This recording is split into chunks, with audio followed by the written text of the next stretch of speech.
Hola, ¿cómo estás?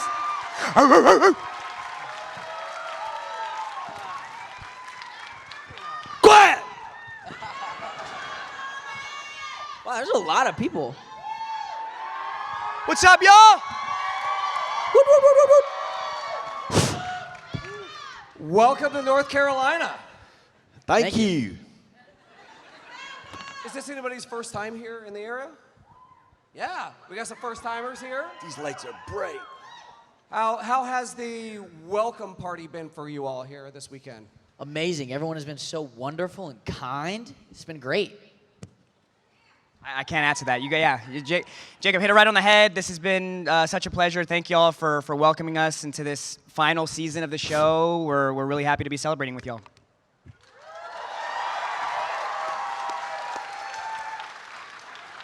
Martin, it's good to see you alive and kicking here on the stage.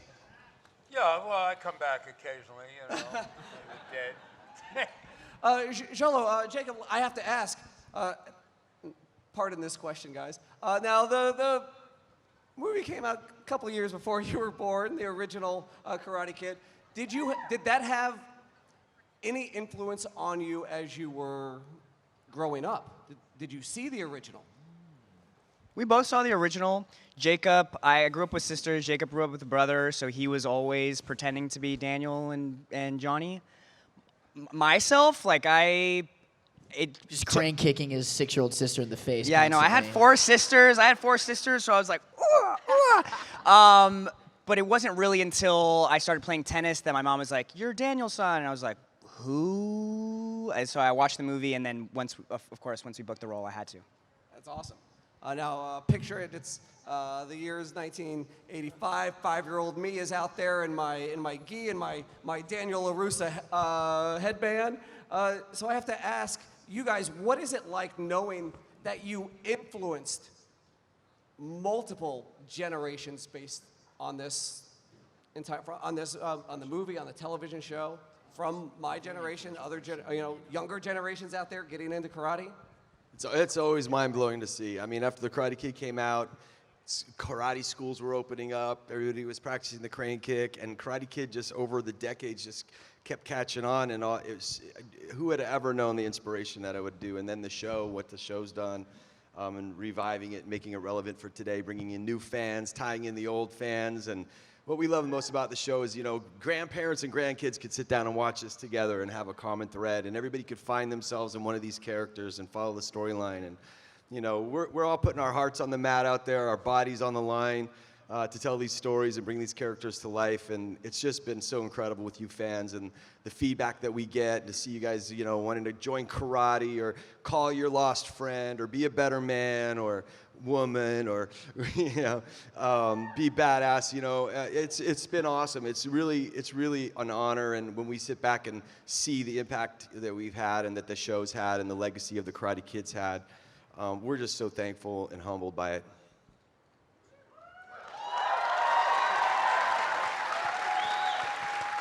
All right, did you? Look, this is insane. Here we are in 2024. It's been What? It's 2024? It's been a number of years since the original. Did you think that here you would be in front of this amazing audience following while you were filming that first movie? Was there any inkling that would carry on to this so many years later? If I remember correctly, we didn't even like the title. We kept thinking it was like a Bruce Lee movie. Bruce Lee comedy is what Ralph used to think of. Yeah, Bruce Lee, because Bruce Lee movies are really, Enter the Dragon is a great picture. But no, I was actually doing a TV series called Cagney and Lacey, and and this was just really another heavy. I was playing a lot of heavies, and so I did it. I didn't really. It was really interesting meeting Jerry Weintraub and John Avildsen. And John, it was a big deal because John Avildsen had directed Rocky, and now he was directing this. But honestly, throughout the whole movie, we didn't have a clue.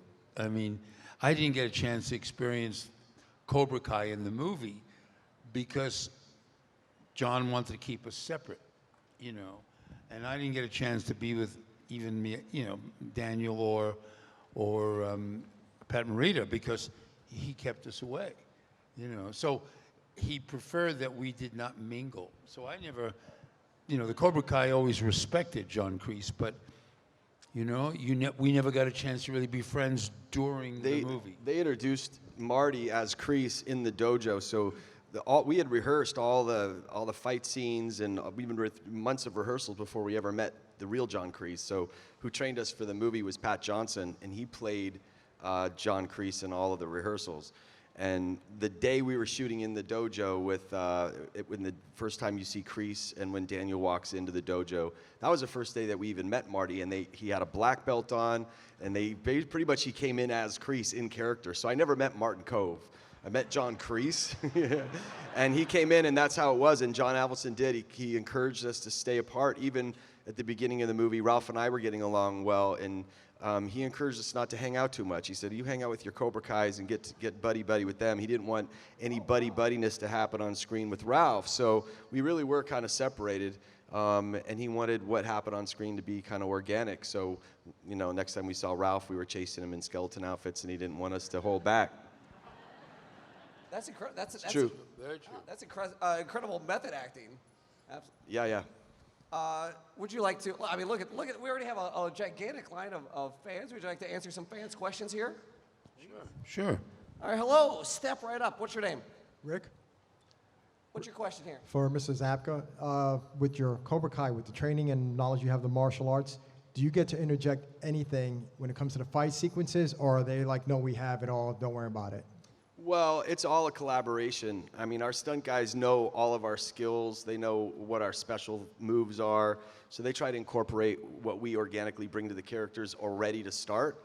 And then they'll stretch that out. So they'll come in and they'll show you a bunch of new stuff and a lot of tricky stuff these guys are doing, and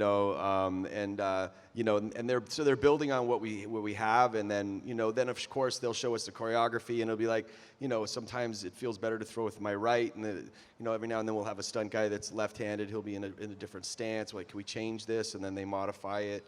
So it's really a collaboration, but they bring us the story of the fight, and they show it to us in like a previs, which is a video, and we'll watch it, and sometimes have only a couple days to learn it. If we're lucky, a week. If we're really lucky, 2 weeks. But usually it's, because there's so many fights stacked on top of each other that, like, even though we know in 3 weeks I have a massive fight, they're like, we can't even put that one together because we have a college fight, we have this fight and that fight, and there's just not enough guys to do it. So it's really crazy. So they'll come with our stunt guys and they'll put it together on a video, and then we'll come in, and then sometimes it's like, hey, that's too many moves. Like, I can't do that in 2 days. Can we cut this down and make this, and then they work with us, and that's the final product at the end. And we like to try to do as much of the fighting as we can ourselves, just because it feels good to do that. Also, we're bringing character into the moves, where these guys are like wicked martial artists, and they do their best to kind of learn our body behavior and everything, but we like to do it as much as we can. At the same time, there's a time issue, a safety issue, and we always do a pass with just the stunt guys and let them go. Except for you this season, I believe. Shola, both you guys, we both had the stunt pass is always a bit intimidating because you are getting through your coverage, and at the very end, like Billy's saying, you have all the stunt people go in and do the master pass, the master wide. But yeah, Jacob and I both got the chance this year to be a part of the master wide. That means they're fighting their stunt guys. So it's usually all stunt guys, but these guys hung in there with just the stunt guys. And Because we're better than all the other kids. Wait till you see what's coming. I'm so excited about, what did you say? Because we're better than all the other kids. Yes, because they're better than all of us. It's true, actually. Thank you. Thank you. Thanks for the question. Hello. Hello. Hi. I'm Nick, and I was wondering, what did you think about all the inclusivity that Coba Kai brought? Like, you have LGBT, autism, and a whole bunch of other things that were brought in and handled really, really well. Thank you. Yeah, thank you for the kind words. How do you feel, bro? I mean, I think it's been such a gift to get to see such a variety in our show, and even just speaking from my character, like having the creators and the greater writer team have the humility to bring us into the mix and say, maybe we don't know everything about what it's like to be Ecuadorian. You know, maybe could you speak to that experience, or, you know, insert X, Y, you know, diversity like you're talking about. I think it takes some strength to admit that maybe you don't know everything, and our creators, although they have the most perfect skeleton for our show and they are the biggest fans, I think it does take, you know, everyone that you see here and the rest of the cast to really fill in the blanks and add some of their own life experience. It's been an honor. Yeah, and I think that, you know, it's not really like, there's not like highlighted moments like that. It's just kind of, that's the world we live in, and we kind of go through it. Everybody, it's, what I love about Johnny is he just kind of wears his heart on his sleeve, and he's, you know, well, we love you. Johnny loves you back. You know, we're proud that everybody could find themselves in the show and find something to hang on to, and it's open and you know, and inspiring, and you know, at the end of the day, really the show is everybody trying to better themselves, everybody falling forward, failing forward. That applies to every one of us, so we're proud of that the show does that. Thank you. Thank you. Great question. Hello. Hey, how you doing? I'm Tyler, and my question is for Martin. During your time on The Karate Kid and Cobra Kai, was there ever a scene that you loved shooting or filming? Could be any scene. Well, there's a couple. The opening scene with Billy is really, you know, the real story's just about to begin. You know, well, I think the line is, the real story has just begun. You know, and it was just a great scene, and the soundtrack was a little. I mean, I love westerns, so the soundtrack had that little touch of Ennio Morricone from the Italian westerns, you know, and the fact that I had to hide in the hotel room for 3 days because they were shooting the All Valley, and they did not want me to be seen or even imply that this character was returning. And it was a gas. I remember going in there with a cigar, and the cigars were getting me dizzy. They were Dominican cigars, and they were just getting me dizzy, and they were cheap, you know. Sometimes the prop guy doesn't know. So I brought my Cubans, and I hated cutting them in thirds, because I had to cut them in thirds in order to do the continuity, because you had to have the same cigar length for every take. And it was a dreadful thing to do. But, you know, the scene was great. I loved it. And that and the other wonderful scene that we do in the men's shelter, where I'm sort of crying on his shoulder and telling him that everything was a lie, and, you know, I wasn't at the Sheraton Hotel and Universal, and, you know, and he takes me in at the beginning of season 2, I think. You know, there's so many rich scenes. You know, one of my favorites is you beating that meat, beating that face. That flesh bag? Well, yeah. I just love that. Next question. You know, I'm excited. It was meat. It really was meat that he was hitting. It wasn't a face. The prop guy gave us meat. He was tenderizing. That's another John Kreese story. All right. Thank you so much. You're welcome. Thank you all. I'm excited to see somebody take that audio out of context on the internet. Hello. Hi, my name is Ryan. And Ronnie? I have a question for William. What was your most memorable moment in Cobra Kai? Oh man, there's too many. We've done 6 seasons. Every moment is special. I think I really loved the first season, and actually working with these guys in the first season. When I say Hawk and Lip, and that scene was so hard to do. I couldn't believe it when I read it. I'm like, what? I'm teasing a kid with a hair lip. Are you sure this is gonna work? You know, and he played it so great. And that was before I knew what a badass he was. He was just like, he came in character, and he had a lip on him, and where'd you get that thing? And he's got it when he was born, and the doctor screwed up, and, he says he might be on the spectrum. I'm like, I don't know what that is, but get off it pronto. And that's just such great writing. And then he flips the script. I love that first thing. And then also with with Sholo, and the fight, I think one of the most memorable, and it's probably because it kicks off the whole thing, and the first time Johnny Lawrence ever, lifted his leg for a crescent kick at the mini mart when he gets Pepto-Bismol on his head, and and he's getting messed around. I just love that. I love that whole scene, and then what happens after it when he comes and says, "I'll be your sensei." I mean, that was a setup on the show, and the formula that's working even now. So I go to that, and of course working with Marty. I mean, when we did that scene when he walked in with the cigar at the end, and I'm drinking the alcohol, and I had no idea he was going to double cross me after that and steal the dojo. Sorry if this is a spoiler for anybody who's not up to season 2 yet or 3, but. But when he walks in, the real story's just begun. Like, I didn't know what the writers had in mind at that point. And then we fight, and he throws me into the thing. And, it wasn't until the end of that where I realized, dude, like, they're setting this up. Like, wait, we just built this dojo, and now he gets it? Now what? And I'm at the beach, and then here comes Eagle Fang. So, anyway, those are all that. I like the first season was just like, it's just because it was fresh and raw. We were all finding this together. And it was like, it was like Karate Kid was a Karate Kid, but this was a new chemistry with a new cast becoming its own thing. And all that was proven in the first season, and it's lived this long, and we're so thankful that we get to land this thing in 6 seasons later and everybody's story resolved. You're gonna love where it's going. You'll love where it's going. Just to add something here, the writers are a year and a half ahead of the actor. In other words, we can conceive what we'd like to happen in this coming season.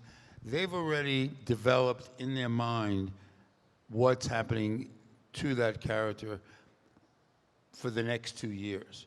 And they've known that. And I've worked with writers who don't have a clue to do that. These 3, John, Josh, and Hayden, really make our job a little easier because they're so well, I guess, in a sense, they're so well accustomed to writing for these people for the last 6 years.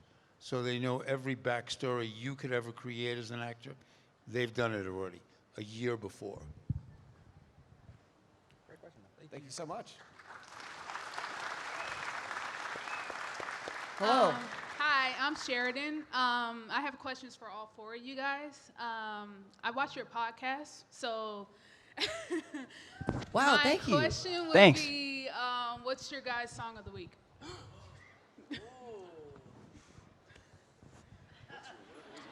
Mine is Babylon by David Gray.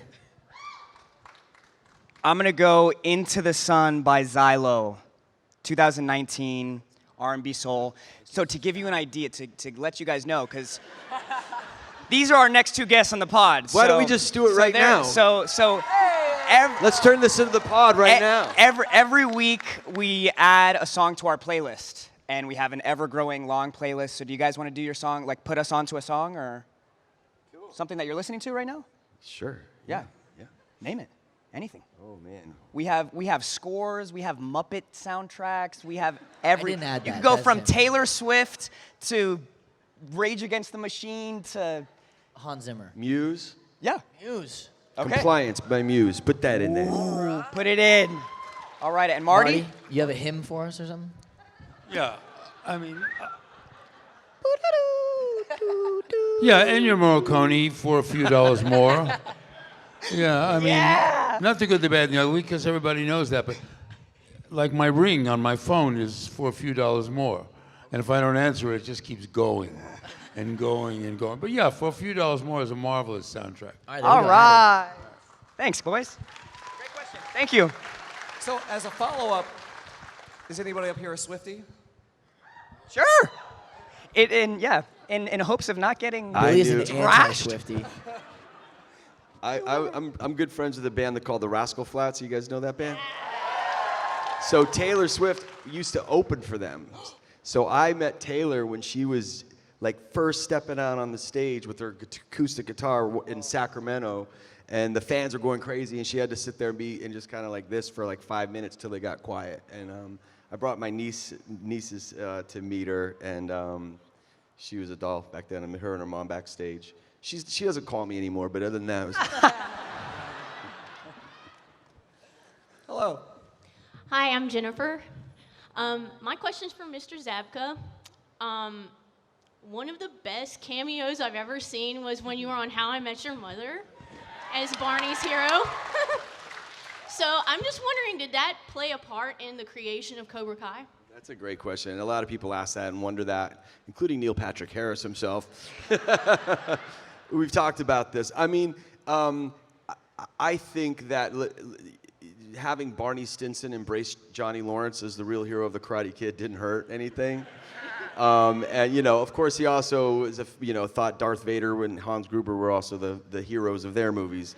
So you know where he was coming from. But, you know, to show up on a hit network show that was an Emmy-winning show and do the whole 9th season, and you know, I'm so thankful to the writers, the directors, and the entire cast. I love those people, and they just, you know, it was really surreal to be there. I'd come in, and I'm playing Billy Zabka, so sitting at a table with Neil Patrick Harris, but you just see all their names, you know, Barney Stinson, Ted Mosby, and then Billy Zabka as himself, and I'd be like, what? How am I even here?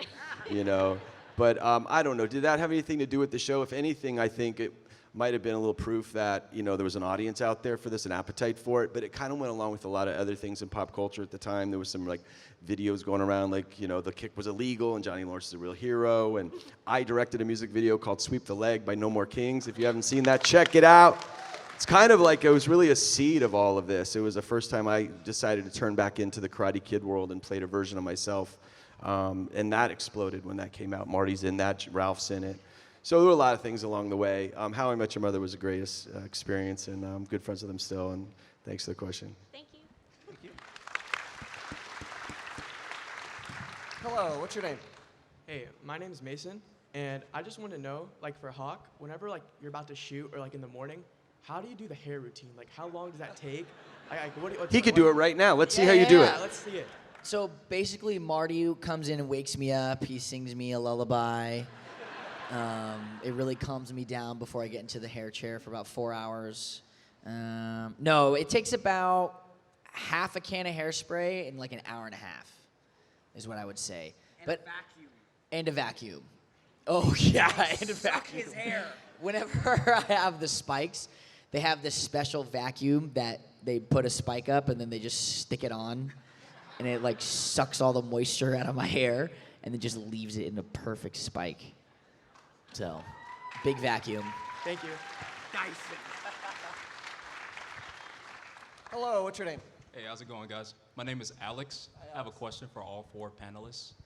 So, working with the cast and crew, you know, there's a lot of people that you network with and everything. What is a awesome defining moment that you guys hold close to your heart that you just cherish, you know, throughout, whether it's with Coba Kai or with the OG Karate Kid series, you know, anything that you just like to highlight, you know? When Cobra Kai first came out on YouTube, I think it's the 2nd season where we do the like All Valley showing thing. Yeah. There was a picture that got taken, and it's me, Billy, and then Sholo. And that was a picture that they used for like all the articles when Cobra Kai was coming out. And I remember just thinking like, dang, like that's so cool. I'm up there with Billy and Sholo. That's sick, you know? Because I had just been made a series regular, and that was like a big moment for me. And I was like, oh man, like I'm a part of this. Defining moments for y'all? Thank you. The moment, one of my, I mean, there's so many moments in there, but, you know, there's a side of Kreese that I can't really talk about because I don't want to throw out any spoilers to you, but, you know, there's a vulnerable side of Kreese, and the moments as an actor, you know, working with Billy, because if you think about it, we created these characters 40 years ago. So for 40 years, we've been on and off working in front of the camera, you know? And even when we do autograph shows, we you know, quote lines and all and have fun. And we were writing a Karate Kid movie, you know, expecting people to know who we are. We weren't even using our last names. Well, it was kind of, we were building on the Sweep the Leg music video. Yeah. So in the Sweep the Leg music video, I don't play Johnny Lawrence. I play Billy Zabka trapped as Johnny Lawrence. He plays Marty Cove trapped as Kreese. And so we were playing around because the response to that was so fun. I'm like, what would, you know, let's blur the lines and make this, see if we can make this into a movie. never thinking that we would ever go and actually play these characters again, which is what our creators came up with, and they pitched it and got the rights from Sony and stuff. Yeah, it was, you know, I mean, when the producer would say, I really like to go to the dailies because I like to watch you and Billy, there's so much information that you don't even have to speak lines. We have, you know, we go back so long that just the mere fact of John Kreese and Johnny Lawrence having a scene in a bar and they have 4 lines, everybody's glued because there's so many histrionics, so much history between the 2 characters. And I love that, you know? I love that you can, as an actor, just get away with looks and you know the other guy knows exactly what you're feeling, you know? I do that with Hawk all the time in Sholo. I beat them and then I give them a look and they understand. Yes, Sensei, we're sorry. Great question. Thank you so much. Thanks, guys.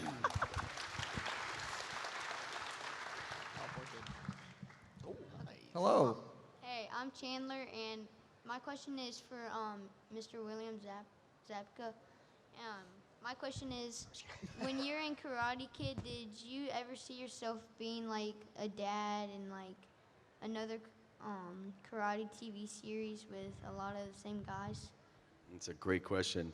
But no, but to answer your question also with the guy before that, with the defining moment, and it kind of answers your question too, like one of the defining moments was when the original Cobra Kai's came on the show, which was in, I think, episode 2 or season 2.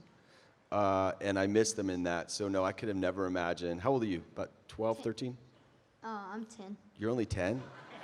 You'll be driving soon, huh? Yeah, man, listen, when I was 18, you know, can you imagine what it would be like to be 30 right now? Yeah, I say, right? You can't imagine that far ahead. So when we did this movie, we had no idea what to expect and what, you know, that this could ever happen. I do know that, you know, the one thing, and I think the reason why I even got the role and the part in the first place, because I didn't know karate and I didn't ride a motorcycle, was because I found the kind of the key of who he is, and it was at the very end of the movie where he hands Daniel a trophy, and Kreese says sweep the leg, and he doesn't want to sweep the leg, and that was in the whole script I didn't identify with the character. I'm like, okay, he's beating him up, he's tough, he's a karate guy, I don't do this, I don't do that, but at the end I'm like, oh, so he's really just not a nice guy, but a nice guy who's misled by his sensei. Honorable? Right? Huh? Like honorable? Honorable, good, yeah, that's right. Good word, buddy. That's right. So at the end, he comes up and hands him a trophy, and he loses with grace, you know, and that's the soul of the character, and I think that's why people love to hate him. Why for the decades afterwards, you know, people like Johnny Lawrence, because there was a goodness in him that you could see. There was that moment of redemption at the very end, which became the seed for the show this many years later. Like to dive into his heart, you know. So that's a great question, buddy. Thank you. Thank you. You're a rock star, Chandler. Don't grow up too fast. How you guys doing? My name is Clark, and congratulations on all your success. I remember when you guys were here in 2018, because I hated his character from The Karate Kid 2, to pulling people in his line when he was first here 2018, because you guys did such a phenomenal job. I'm like, yes, you definitely want to take a picture with this guy. But my question is, if you guys, speaking of music, if you guys had to walk into a room for the rest of your lives and a song had to play, like an intro, but you're stuck with that one song, what song would that be? It's a Small World. Is it though? No, go ahead, you guys. The first one that came to my mind was House of the Rising Sun. Nice. I just think it'd be so badass every time I open a door. It's just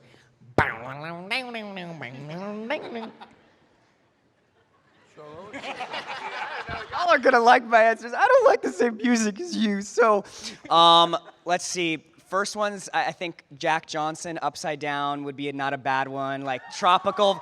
Whoa! That's the first woo I've gotten for Jack Johnson. Maybe like. I already said one. That's it. Okay, some throat singing. Maybe Nope, some like done. Dune throat singing. Oh, Mongolian throat singing? Yeah. What about you, Marty? Well, I think, you know. Can you sing the song? I actually like, it's a strange choice, but Two Black Cadillacs by Carrie Underwood. You know. It's a good choice. Wait, I don't know it. Sing it. I love that. You know, I can't sing it. I could, you know, I walked up to her when she did our show and I said, I'm Marty Coba. And she goes, I know. And then I walked up to her after she sang the song a few minutes later and I said, oh, I just moved to Tennessee. And she goes, I know. And I'm dying there. You know, Billy's standing there and she's absolutely gorgeous. And she sang, you know, she sings so beautifully. And I never heard that song before. For some reason, I was a late Carrie Underwood appreciator. Before He Cheats was the first song I knew that she did. Okay. And then this one was the next. What's your favorite Carrie Underwood video? Before she cheats. Yeah. Yeah. When she slammed. Have you guys seen that? When she takes the baseball bat and breaks it. Yeah. Is that the right one? No, No, but she doesn't no, break. you're thinking of the. No, but she doesn't break the. There's not violence in the video. No, what's the one where It she- impressed me. So I dug my key into the side of this pretty little bit of four-wheel. Come on, everyone. Yeah, that's it. But I wouldn't like it in a room like that with you. Come on, brother. Yeah, Before He Cheats. That's it. That's Next it. time That's we'll pick Before Before He He Cheats. Cheats. Yes. Yeah, two See, we black had to sing a whole Cadillacs. verse to get to the point, but I was correct. Two Black Cadillacs. Oh, I like that song too. I actually think there's a movie in that song. I think that it's a ballad, you know. This is the And I best think question that- ever. Listen. Look at this. This Thank is you so script. much. It's a script. Nice question. Thanks a lot. Goodbye. Oh, man. You know what song, honestly, I would think, have you guys heard Heart's version of Stairway to Heaven? Oh, dude, yes. It's like 7 minutes long. I mean, it's insane. I mean, that thing gives me chills. It's got the highs and the lows. So if you had to listen to it on loop, like, you know, at least it'll reset and you won't just be on overdrive. The other one's Life is a Highway by Tom Cochrane, I think. You know, or the Rascal Flat version. All right. What other songs do we like? I got a question for William and Martin. What was it like to film that cave scene of Kreese, realizing Johnny is his true weakness? I'll do it really quick. It was freezing cold, super cold, like bitter cold. Yeah. And 12. Yeah.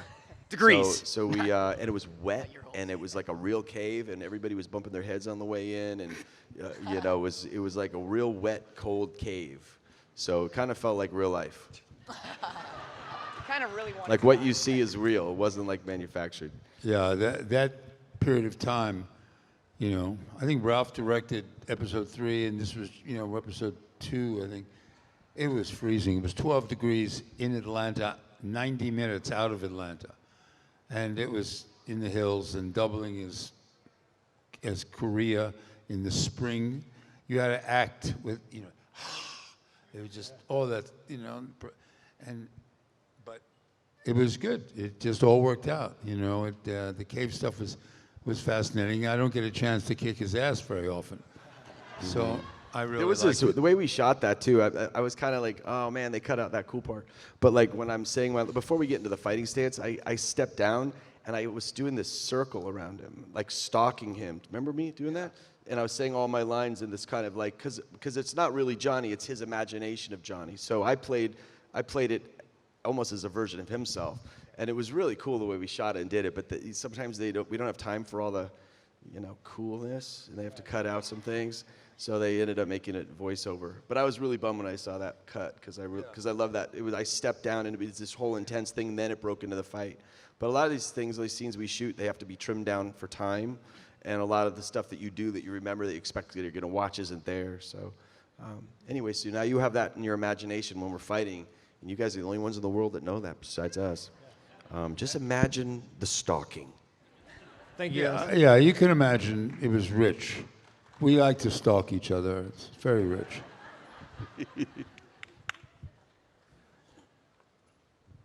Hi. Hello.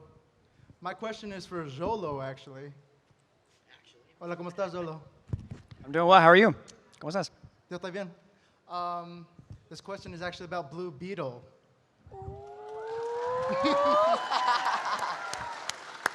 What's up, bro? So, I love the movie. Thank you. It was super. It brought a lot of heart, and it brought not only like a lot of representation, like all the references and everything. You gave us Latinos a name. It was made for you, bro. Exactly, man. I love you for that, man. But look, as much as I hope to God there is a sequel, because you know a lot of people would love that. what is your personal favorite memory of making that movie? Something that's so special that you can't ever forget. I mean, okay, so there's, spoiler alert, there's a sequence in the movie where Jaime is in this astral plane speaking with his father who's already passed, and he's having like one last conversation with him. And that was like one of the only scenes that we did on a green screen. They had the walls of the house up, but knocked down, kind of just like the four walls, but you could see through them. And on the TV, they had a video that, unbeknownst to me, my mom had sent like tons of footage of me as a baby that I hadn't seen before in a really long time. So it was so surreal to be here in this place, like speaking to my family and going through my whole life. And it was, I mean, obviously they didn't show those clips in the movie, but it was a really special time, and the whole thing was great. So thank you for bringing that up, bro, and you'll see a sequel. Oh yeah, we got confirmed. So, unfortunately, that is our time. I know One more you guys question. have One more questions. question. All right, so one more question. If it's a good one, otherwise we'll we're gonna walk out. It's another No pressure. Hi, I'm Bella, and my question is for all of you. What do you remember being the most challenging scene you have had in Cobra Kai, and why? Well, the most challenging scene was me going through that window. I went through that window twice, backwards and forwards. No, I'm just teasing you. That fight scene with Billy and Ralph in the end of season 3, yeah, that was very challenging because, you know, Billy is so fast, and I'm not as fast. And we had to incorporate the stunts a lot in that because Billy, you know, Billy looks really good when he goes fast. If he slows up, he looks like me. So we had to do the traditional fighter, John Kreese, and fighting with Billy, and it was a challenge. He was going so slow that I literally jammed my toe in his brick feet, and I jammed my toe. It popped in, and I had to. Nobody knew it but me, and I had to hobble over to the side and pop it out and go do the scene. If I told the stunt guy that it popped in, they would have probably finished it. But we were just, it wasn't that he was so slow. The thing is, we do these fight scenes, we do it with a stunt guy. So he was doing all this fight stuff with my stunt guy, and they were moving at a certain speed. I was doing it with my stunt guy, which is moving at just a faster speed. Then they go, okay, now you guys do it together. Well, he's used to practicing at a different speed than I am. So my foot jammed in there. So that was it. That was. But that was a lot of concentration on that. We fought all the way through, and then fighting again. I had to fight Ralph, and then we had to go through the window, and it was a lot, you know, and they were brilliant, the stuntmen. I mean, they were brilliant, you know, and so that was my greatest, you know, I guess, obstacle.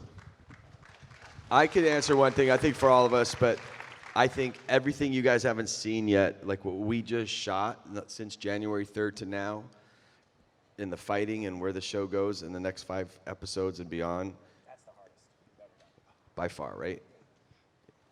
Yeah. To give you all an idea, season 5, from episode 1 to 10, we've already covered that many moves, that many fighting moves by episode 6 of this year. Everything after that is extra fight, extra moves, so we really brought it this year. Definitely the hardest one. So keep tuned in. Thank you for the question. Brick feet. Thank you guys. We love y'all. That is our time. Thanks for being Please. part of the Cobra Kai family. Cobra Kai never dies. So before we go, we're gonna do a stage selfie here. So if you guys wanna just stand up.